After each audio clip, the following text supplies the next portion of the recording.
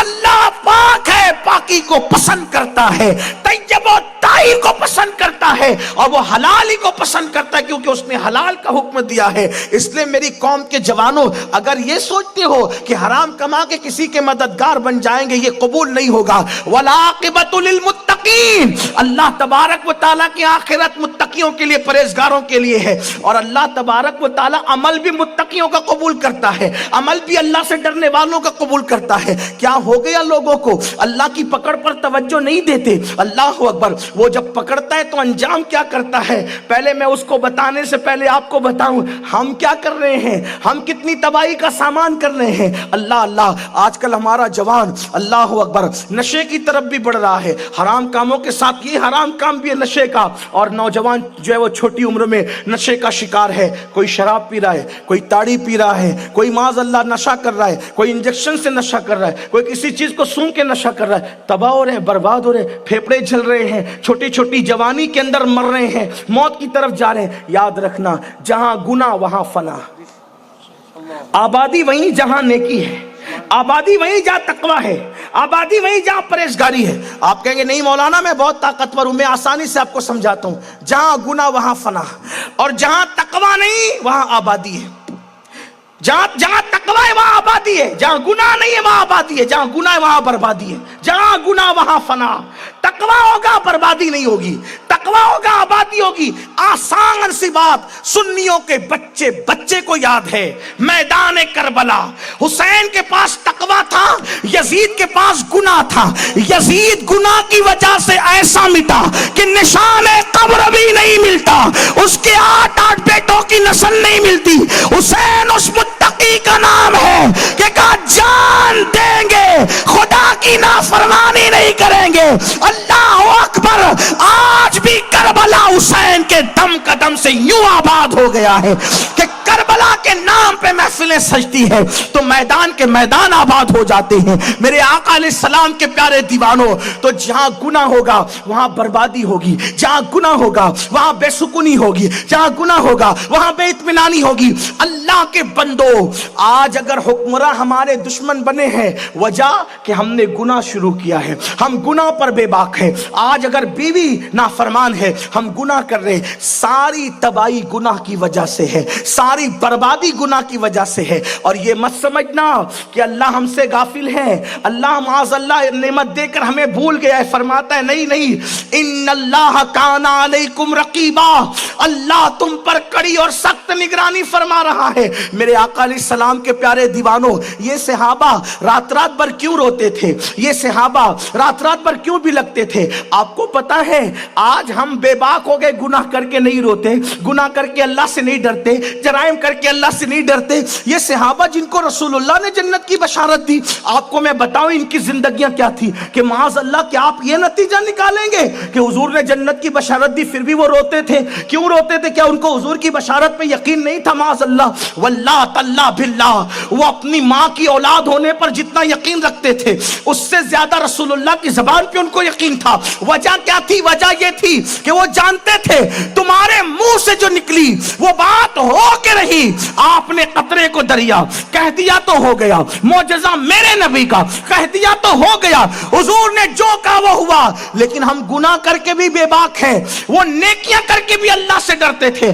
جن کے لیے قرآن کہہ رہا ہے رضی اللہ عنہم ورضوا عنہ, وہ اللہ سے ڈرتے ہیں. جن کے لیے قرآن کہہ رہا ہے وَكُلًّا وَعَدَ اللَّهُ الْحُسْنَى, وہ اللہ سے ڈرتے ہیں. جن کے لیے قرآن کہہ رہا ہے کہ یہ جنت میں جائیں گے, وہ اللہ سے ڈرتے ہیں. کیوں ڈرتے ہیں؟ کیونکہ ان کو پتا تھا کہ اللہ رحمان ہے تو وہ غیور بھی ہے, وہ غیرت والا بھی ہے. چھوٹی سی چیز پر وہ معصوموں کو جنت سے باہر کر دیتا. ایک لغزش پیغمبرانہ پر یہ اس کی پکڑ ہے. اگرچہ ہم یہ نہیں کہتے انبیاء کے لئے کہ اللہ نے ان کی پکڑ کیا, ہم تو یہ کہتے ہیں کہ پیار والوں کے ساتھ یہی سلوک کیا جاتا ہے جو کیا گیا. لیکن آپ سمجھ تو سکتے ہیں نا اشاروں کو. انبیاء کے محبوبوں کے ساتھ جو کیا گیا وہ اس سے ہمیں آگاہ کرنے کے لیے. ایک لغزش پیغمبرانہ پر معصوم کو جنت کے باہر کیا جا رہا ہے, اور 300 سال تک آدم روتے ہیں. 300 سال تک کوئی جواب ہی نہیں دیتا. کیا ہم اس سے ہوش میں نہیں آتے؟ یہاں تو جنت کنفرم کیے بیٹھے ہوئے ہیں, جنت کی ٹھیکیداری ہے. جس دن روح کا رشتہ جسم سے ٹوٹے گا اس دن ہاتھ ملنے کے سوا کچھ نہیں ہوگا, پچھتانے کے سوا کچھ نہیں ہوگا. لیکن اس وقت کا پچھتانا کام نہیں آئے گا. بیدار ہونا ہے تو آج ہو لو. انبیاء کے ان واقعات میں غور تو کرو. حضرت یحییٰ ابن زکریا علیہ السلام اللہ کے خوف سے اتنا روئے کہ گوشت اور داڑھوں کا جھڑ گیا, رونے سے گوشت جھڑ گیا. لوگوں کو کہانی لگتی اگر یہ بات حدیث میں نہیں آتی تو, لیکن حدیث ہے, اللہ کے رسول نے بتایا. یہ نبی لوگ کیوں رو رہے تھے؟ پتہ ہے کہ غیرت والا ہے, بہت یہ پیارے لوگ, معصوم لوگ. اور معصوم کے بارے میں پوچھو, وہاں تو گناہ قریب سے گزر کے بھی نہیں جا سکتا, لیکن گوشت جھڑ گیا. ماں نے جب حضرت یحییٰ کو اتنا روتے دیکھا تو کہنے لگی, بیٹا تیری داڑھیں دکھتی ہے, مجھے تکلیف ہوتی ہے, رونا بند کر دے. توجہ کریں, نبی سے ماں کہہ رہی ہے, اور وہ ماں کتنی عظیم ہے, نبی کی بیوی بھی ہے, نبی کی ماں بھی. زکریا علیہ السلام کی بیوی حضرت یحییٰ سے کہتی, بیٹا رونا بند کر دے اللہ کے خوف سے, داڑھیں دکھتی ہے, مجھے تکلیف ہوتی ہے. حضرت یحییٰ کیا کہتے ہیں, میں گارنٹی دے دو اگر اللہ مجھے عذاب دے گا تو تم بچا لو گی. ایک گارنٹی دے دو ماں کہ اللہ مجھے عذاب دے گا تو تم بچا لو گی. وہ کوئی کھیت کھلیان کی ماں نہیں تھی, وہ نبی کی بیوی اور نبی کی ماں تھی, علم والی تھی. کہا نہیں, میں اس کی کوئی گارنٹی نہیں دے سکتی. اگر تیرا اللہ عذاب تجھے دینا چاہے تو میں تجھے کوئی مدد نہیں کر سکتی میرے بیٹے. تو کہا ماں جب میری مدد نہیں کر سکتی تو تمہیں مجھے روکنے کا بھی اب حق نہیں ہے کہ میں اللہ کے لیے مجھے رونے دے. اس وقت تک مجھے رونے دے جب تک مجھے یہ یقین نہ ہو جائے کہ اس نے مجھے امان عطا کر دی ہے. یہ ان محبوبوں کا حال ہے. اور ہمارا حال, عورتوں پر پاپ کی نظر ڈالیں, جنت ہماری ایسی کنفرم ہے کہ ہاتھ سے جاتی ہی نہیں. نشہ کریں پھر بھی ہاتھ سے جنت نہیں جاتی. یہ آپ کے اسٹیجوں کے خطیبوں کی اور ناظموں کی خود ساختہ جنت تو ہو سکتی ہے, یہ اللہ کی جنت نہیں ہے. بڑی معذرت کے ساتھ, ہاں یہ اللہ کی جنت نہیں ہے. چھندواڑہ اور اس گرد سے آنے والوں, اللہ نے زندگی پہلی اور آخری مرتبہ دی ہے. اگر اللہ کو راضی کر سکتے ہو تو کر لو, ورنہ پچھتانے کے لیے تیار ہو جاؤ, ورنہ اپنے آپ کو جہنم کے لیے تیار کر لو. حیرت ہے, حیرت ہے. کائنات میں ایک عورت, ایک خاتون ایسی ہے, ایک خاتون ایسی ہے کہ یہ فضیلت کسی خاتون کو نصیب نہیں کہ اس کے بستر پہ قرآن نازل ہوا. کوئی کائنات میں ایسی عورت نہیں کہ جس کے بستر پہ قرآن نازل ہو. بلکہ میں تو کہوں کہ وہ بستر تو رشک طور ہے, کہ طور پر موسیٰ آتے ہیں اور توریت آتی ہے, لیکن بستر عائشہ کی شان کیا ہے؟ وہاں جان موسیٰ آتے ہیں اور قرآن نازل ہوتا ہے. جس کے بستر پہ قرآن نازل ہو, توجہ کرنا, اگر میری بہنیں بھی موجود ہے تو یہ 10 بیبیوں کی کہانیاں پڑھ کے جنت میں جانے کے تصور میں ہے.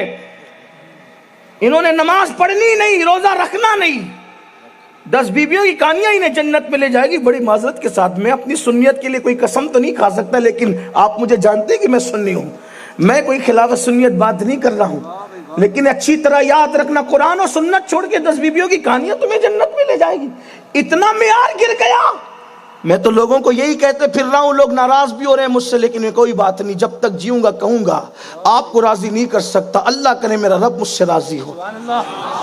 ہم قادری بنے, ہم چشتی بنے, نقش بندی بنے, سہر وردی بنے, مداری بنے, اشرفی بنے, وارسی بنے, رضوی بنے, سب بنے.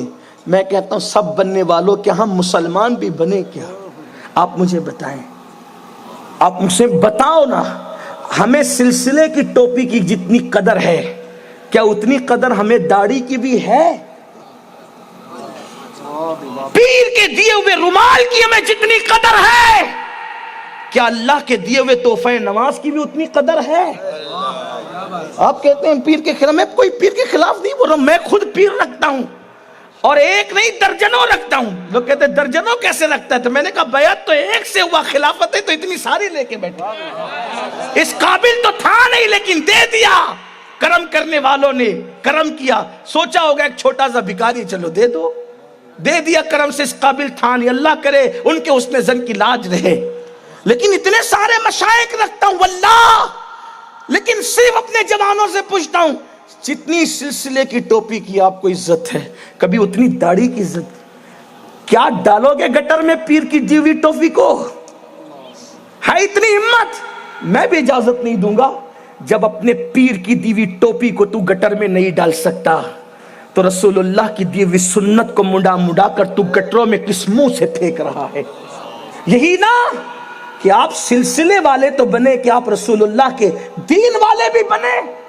حالانکہ یاد رکھنا, جو دین پر ہے اسی کا سلسلہ ہے, اور جو دین پر نہیں ہے نہ وہ قادری ہے, نہ برکاتی ہے, نہ چشتی ہے, نہ نقش بندی ہے, نہ رضوی ہے, نہ اشرفی ہے. اس لیے کہ یہ ساری نہریں ہیں جو دین کے سمندر سے نکلی ہوئی ہے. جہاں نہر ہے, جہاں بحر ہے وہیں پر نہر ہے, جہاں بحر نہیں ہے وہاں پہ نہر کا کوئی تصور نہیں ہے. غریب نواز ہندوستان میں سلسلہ نہیں دین لے کر آئے تھے. غریب نواز بغداد میں سلسلہ نہیں دین لے کر آئے تھے. مخدوم اشرف ہندوستان میں کچھوچا میں سلسلہ نہیں دین لے کر آئے تھے. صاحب البرکات مہریرہ میں سلسلہ نہیں دین لے کر آئے تھے. اسی لیے عبد القادر جیلانی کو محی قادریت نہیں کہا جاتا بلکہ محی الدین کہا جاتا ہے, دین کو زندہ کرنے والا. غریب نواز کو معین چشتیت نہیں نہیں کہا جاتا بلکہ معین الدین کہا جاتا ہے، اس لیے کہ ان کو معین چشتیت کہنا ان کے منصب کو گھٹانا ہے، ان کو محی قادریت کہنا منصب کو گھٹانا، اس لیے کہ قادریت چھوٹی ہے، دین بڑا ہے، چشتیت چھوٹی ہے، دین اس سے بڑا ہے، اگر برا لگتا ہے تو برا خیر سے منائے، اشرفیت چھوٹی ہے، دین بڑا ہے، کیوں؟ اس لیے کہ اس میں دین نہیں ہے، دین میں یہ سارے سلاسل ہیں۔ ہاں یہ تو ہو سکتا ہے، میں نے اپنے بہت بڑے بزرگوں سے سنا ان کے واضح میں بیٹھ کے، یہ تو ہو سکتا ہے کہ کوئی مسلمان اور قادری نہ ہو، کوئی مسلمان اور چشتی نہ ہو، لیکن یہ کبھی نہیں ہو سکتا کہ کوئی قادری اور مسلمان نہ ہو، کوئی چشتی اور مسلمان نہ ہو۔ دین کی اہمیت جانو، واللہ دین کو سینے سے لگاؤ، لیکن سلسلے کی بغاوت بھی نہیں۔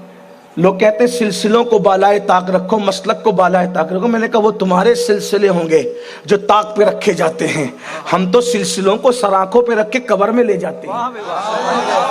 ہاں لوگ کہتے ہیں مسلک بالائے طاق رکھ کر کے یہ کام کر لو، میں نے کہا وہ اوروں کے مسلک ہیں جو طاق میں رکھے، بالائے طاق کا مطلب ہے کہ طاق پہ رکھو، وہ تمہارے مسلک ہے جو بالائے طاق رکھے جاتے ہیں، ہمارا مسلک تو ہمارے قبر میں بھی پوچھا جاتا ہے، ہمارے قبر کے اندر بھی ہے، اسی لیے تو میرے امام کہتے ہیں قبر میں لہرائیں گے تا حشر چشم نور کے جلوہ فرما ہوگی جب طلعت رسول اللہ کی۔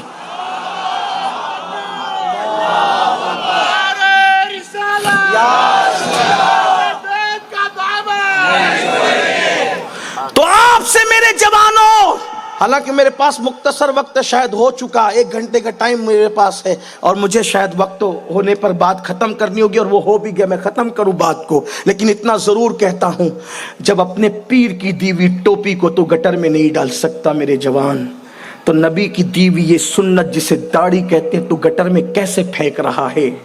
جب تو اپنے پیر کا دیا ہوا رومال والا تحفہ اس کو پیروں کے نیچے نہیں رون سکتا، تو اللہ کا دیا ہوا وہ تحفہ جو شب معراج اللہ نے اپنے محبوب کے ہاتھوں سے دیا، محبوب لے جاؤ اپنی امت کو میری طرف سے دینا، کیا اس تحفہ نماز کی تیرے پاس قدر ہے؟ اس تحفہ نماز کی تیرے پاس کوئی عزت ہے؟ افسوس، تو نے تو کرکٹ کے لیے وقت نکالا، تو نے تو کھیل کود کے لیے وقت نکالا، تو نے تو دنیا کے لیے وقت نکالا، اللہ کی عبادت کے لیے، خدا کے تحفے کے لیے وقت نہیں نکالا۔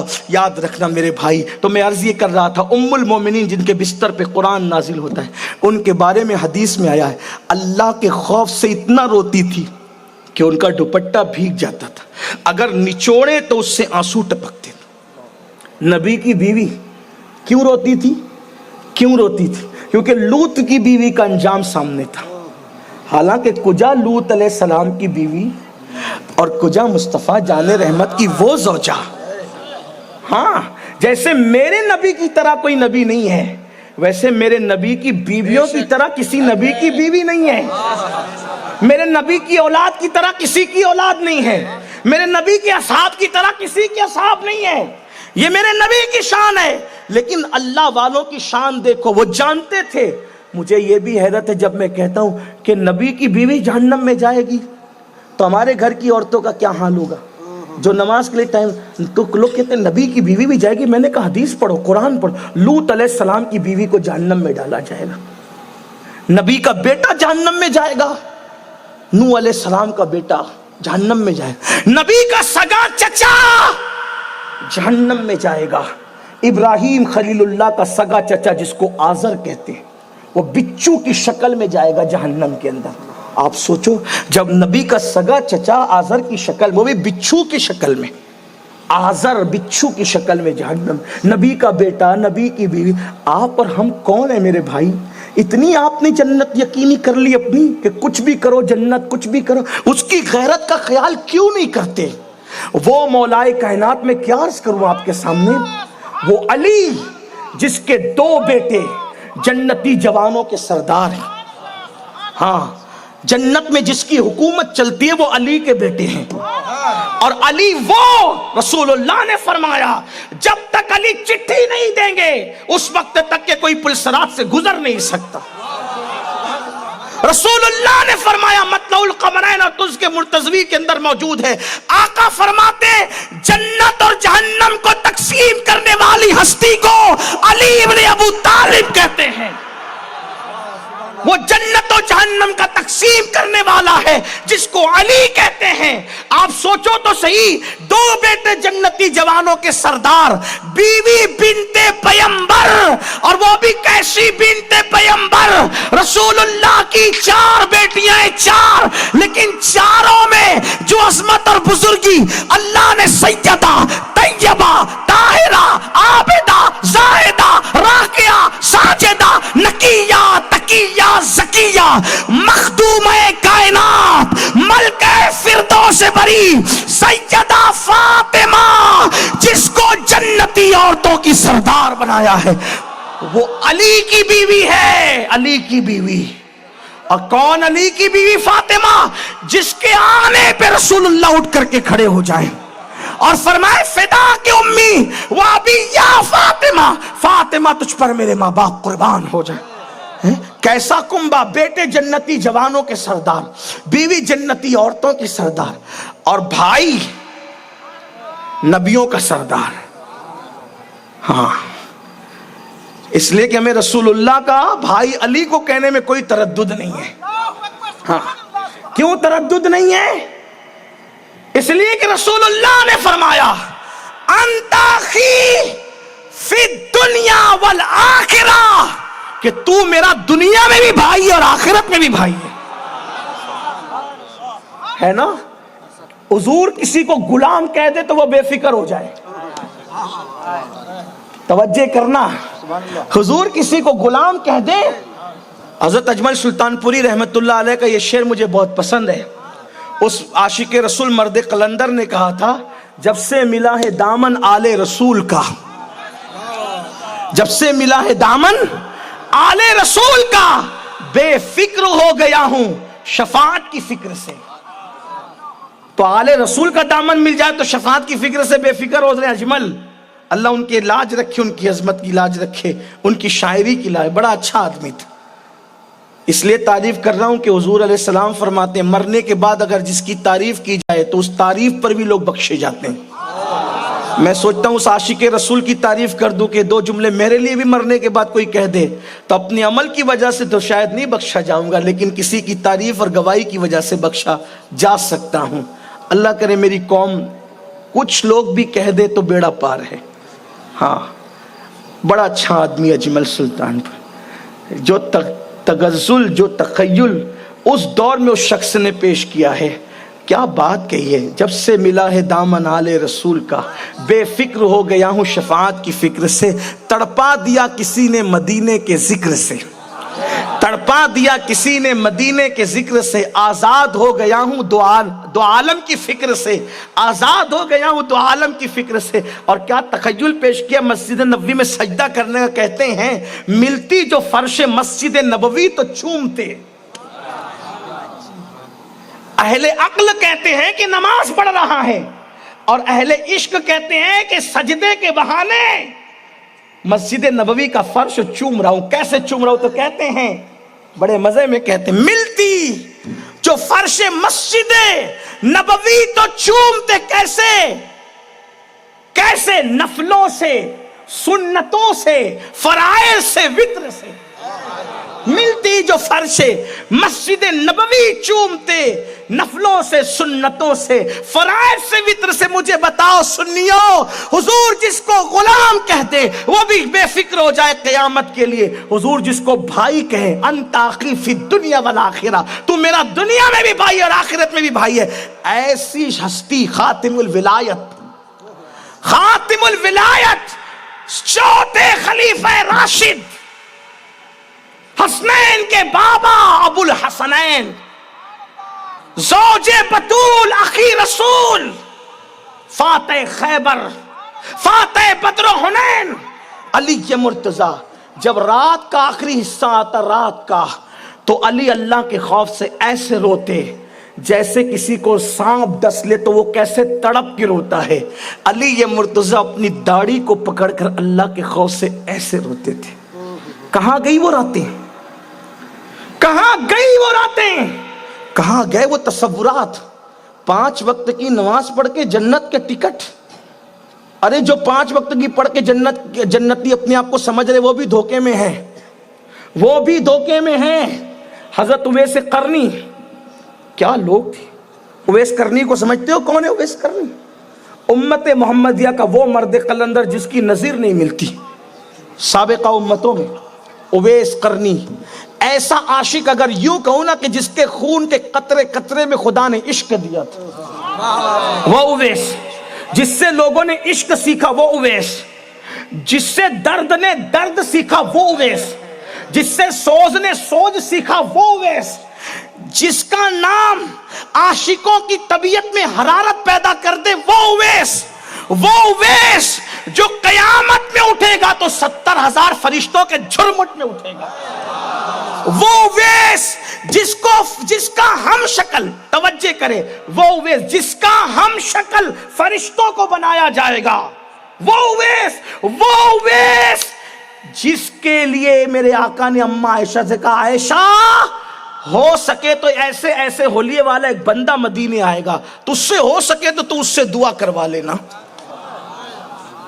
وہ اویس جس کے پاس عمر ابن خطاب جیسے جلیل القدر، جس کا ذکر و توریت اور انجیل میں، اس عمر ابن خطاب اور اس مولا علی کو کہا جاتا ہے کہ دونوں یہ جبہ اس کو دینا اور اس سے دعا کرانا میری امت کے لیے۔ جانے دعا جس کے پاس دعا کروانے کے لیے کسی کو بھیجے، حضور اپنا جبہ جس کو سونپے، کیسے ہوں گے وہ اویس آپ سمجھ سکتے ہیں۔ 5 وقت کی نماز پہ مت اترا میرے بھائی، جو گناہ کر کے اترا رہے ہیں ان کا تو میں کوئی ذکر ہی نہیں کرتا، 5 وقت کی نماز پڑھ کے بھی مت اترا، داڑھی رکھ کر بھی مت اترا، عبادت کر کے بھی مت اترا۔ کیوں؟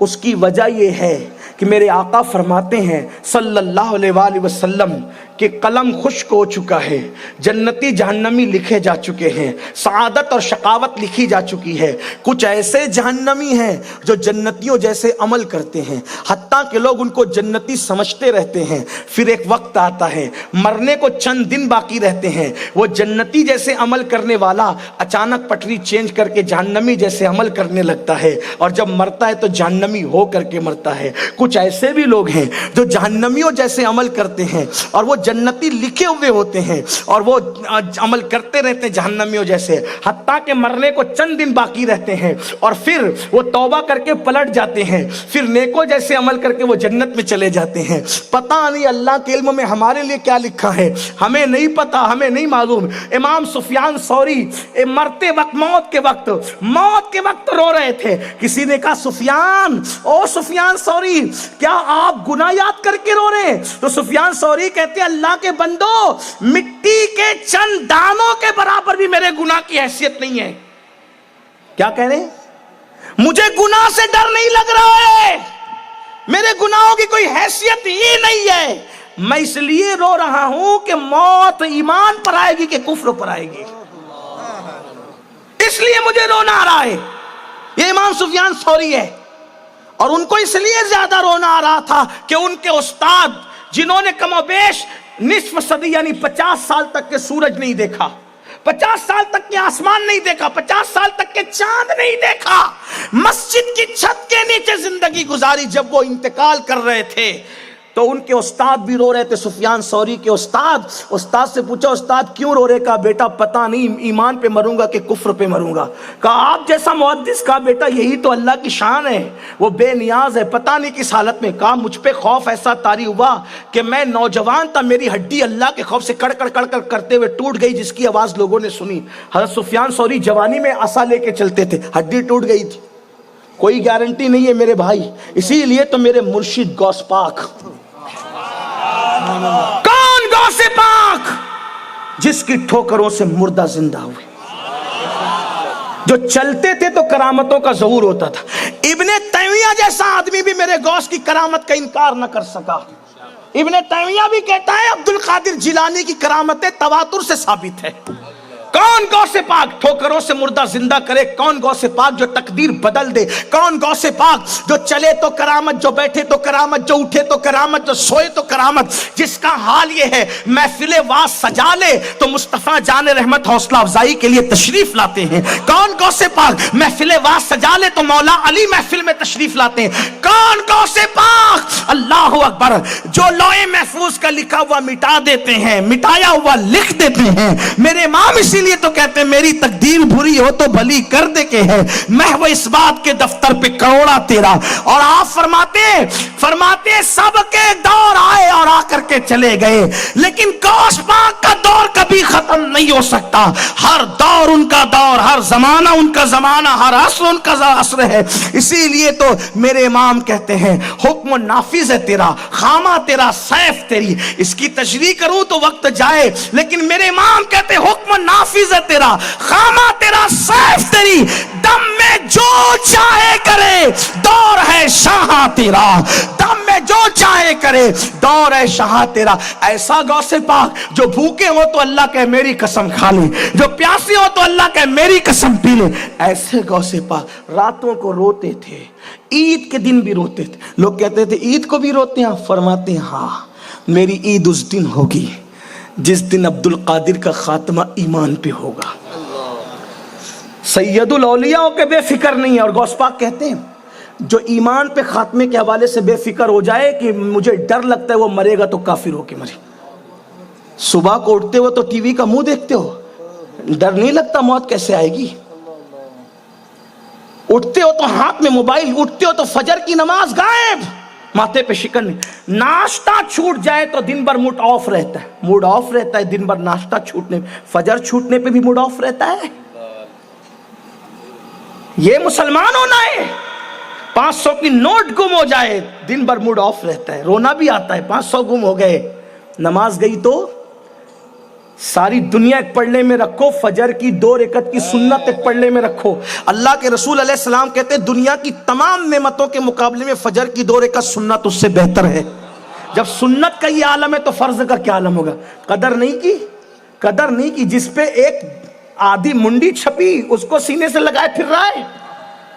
جس دین کو قرآن نے نازل کیا اس دین کو کب سینے سے لگائے گا؟ پیسے 1,00,000 2,00,000 روپے ہو تو بار بار ٹٹولتا ہے کہ گر گئے۔ کیا ایمان بھی ٹٹولتا ہے کہ چلا گیا؟ زنا کے اڈوں پہ گیا ٹٹولا کہ ہے کہ چلا گیا؟ شراب کے اڈے پہ گیا ہے کہ چلا گیا؟ جھوٹ بولا ہے کہ چلا گیا؟ واہ، جس قوم کے پاس کاغذ کی چھپی ہوئی نوٹوں کی اتنی اہمیت ہو اور دل کے اندر کے ایمان کی کوئی اہمیت، وہ اتنی ایسی نوٹ کہ یہاں ہندوستان میں چلتی ہے، سعودی جائے تو نہ چلے، امریکہ جائے تو نہ چلے، برطانیہ جائے تو نہ، جب تک چینج نہ کرو نہ چلے۔ لیکن یہ ایمان کی کرنسی ایسی ہے، اس کرنسی کا بھی کبھی خیال کیا؟ ارے یہ وہ کرنسی ہے کہ جب مومن باوضو سوتا ہے تو فرشتے اس کی روح کو عرش کا طواف کراتے ہیں۔ کبھی اس کا بھی احتیاط کیا کہ یہ ہے کہ چلا گیا؟ سوچو نا میرے بھائی، یہ تو ایک دیوانے کی بڑ ہے جو آپ کو چیخ چیخ کر کے اللہ اکبر بیدار کرنا چاہتا ہے کہ اللہ والو اپنے ایمان کی خیر مناؤ، اللہ والو اپنی آخرت کی خیر مناؤ۔ آنے والے سیکنڈ میں زندہ یا مردہ کیا لکھا جائے گا مجھے کچھ پتا نہیں، آنے والے وقت میں ہمارا شمار صحت مندوں میں ہوگا کہ بیماروں میں ہوگا مجھے کچھ پتا نہیں۔ میرے آقا علیہ السلام کے غلاموں، پہلی اور آخری بار دنیا میں آئے ہو، خدا کے لیے اپنی ایمان کی سلامتی کے لیے دعا کرو، اپنے ایمان کو بچانے کی کوشش کرو، اپنے دین کو بچانے کی کوشش کرو، اور دنیا میں آئے ہو آخرت کی تیاری کرنے کے لیے، دنیا میں گم مت ہو جاؤ، آخرت کی تیاری کر لو۔ تو عرض کر رہا تھا وہ اویس جس سے رسول اللہ دعا کروائے، جانے دعا کر، ہے نا؟ ان لوگوں کا کیا خیال تھا بتائیں؟ ایک دن اپنی لنگی کو، تہبند کو پیون لگانے کے لیے حضرت اویس کرنی کا حال یہ تھا کہ جتنا کماتے تھے سب ماں پہ خرچ کرتے تھے، خود پہ کچھ نہیں کرتے تھے، حتیٰ کہ خود کے لیے کپڑے بھی نہیں خریدا۔ ہاں، جبہ بھیجنے کی بہت ساری حکمتوں میں سے ایک حکمت یہ بھی ہے کہ جس نے ماں کی محبت میں کبھی کرتا نہیں پہنا، نبی نے اس کو جبہ پہنایا، اپنا پہنا۔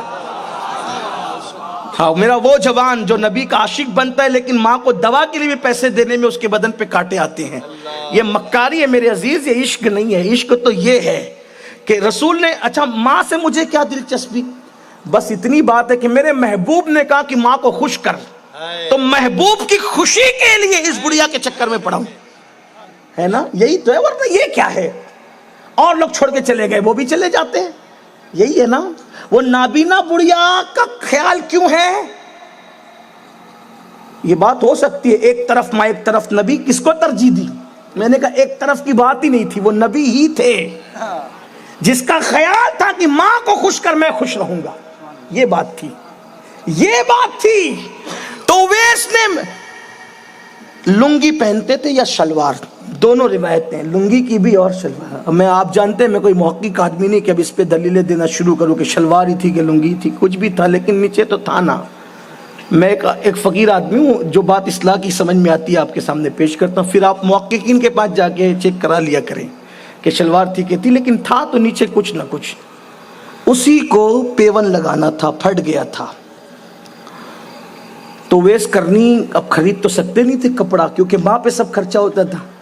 وہ کچرے کی کنڈی پہ گئے، اور کچرے کی کنڈی پہ جا کے ویسے کرنی نے وہ کپڑا اٹھانا چاہا جو کچرے کی کنڈی پہ پڑا ہوا تھا۔ کتا وہاں سے کچھ کھا رہا تھا، کتے نے بھونکنا شروع کیا، تو ویسے کرنی کہتے ہیں مجھ پہ مت بھونک، مجھ پر مت بھونک، تیرے نصیب کا تجھے ملے گا، میرے نصیب کا مجھے ملے گا۔ رہی بات یہ کہ افضل تو ہے یا میں، یہ اللہ والے لوگ، رہی بات افضل تو ہے یا میں، اس کا فیصلہ آج نہیں ہوگا، او کتے آج نہیں ہوگا، کیونکہ جس نے مجھے بنایا اسی نے تجھے بنایا، جس کی میں مخلوق ہوں اس کی تو بھی ہے۔ فیصلہ آج نہیں ہوگا کہ تو افضل ہے کہ میں افضل ہوں۔ کتا چپ ہو گیا، فیصلہ قیامت میں ہوگا کہ اویس افضل ہے کہ قرن کا کتا۔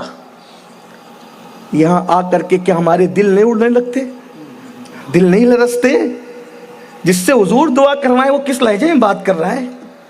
آقا فرمائے تابعین میں میرا ایک بہترین دوست ہے جس کا نام اویس ہے۔ آقا کہ میرا بہترین دوست ہے، میرا محبوب ہے وہ۔ ایک دن اویس آ گئے مدینہ منورہ تو حضور رونے لگے، کہا کہ مدینے کی فضاؤں میں عاشق کی خوشبو آ رہی ہے، اور وہ کتے سے کہتے ہو کتے مجھ پہ مت بھونک، تیرے نصیب کا تجھے، میرے نصیب کا مجھے، لیکن افضل کون ہے، کتا کی اویس؟ یہ فیصلہ آج نہیں ہوگا، یہ فیصلہ تو قیامت میں ہوگا۔ اگر اللہ نے اویس کو بخش دیا اور اویس پل صراط سے گزر کر جنت میں پہنچ گیا تو تجھ سے بہتر اویس ہوگا، اور اگر اویس کو بخشا نہیں گیا اور اویس پل صراط سے کٹ کے گر گیا تو پھر افضل اویس نہیں ہوگا، افضل تو قرن کا کتا ہوگا۔ یہ ان لوگوں کی فکر تھی۔